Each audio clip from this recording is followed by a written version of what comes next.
നമസ്കാരം. ഇത് ചരിത്രധ്വനി.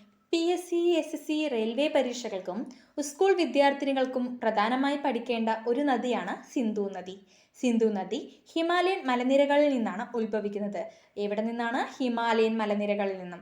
ടിബറ്റിലെ മാനസരോവർ പ്രദേശത്തിന് സമീപമാണ് ഈ നദിയുടെ ആരംഭം.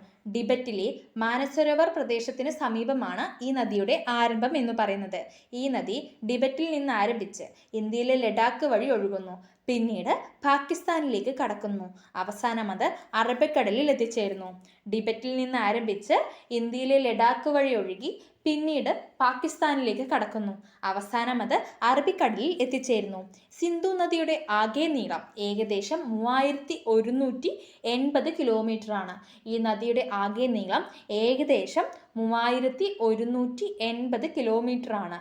ഈ നദിയുടെ തീരത്താണ് ലോകത്തിലെ ഏറ്റവും പുരാതന സംസ്കാരങ്ങളിൽ ഒന്നായ സിന്ധു നദീതട സംസ്കാരം വളർന്നു വന്നത്. ഈ നദിയുടെ തീരത്താണ് ലോകത്തിലെ ഏറ്റവും പുരാതന സംസ്കാരങ്ങളിൽ ഒന്നായ സിന്ധു നദീതട സംസ്കാരം വളർന്നു വന്നത്.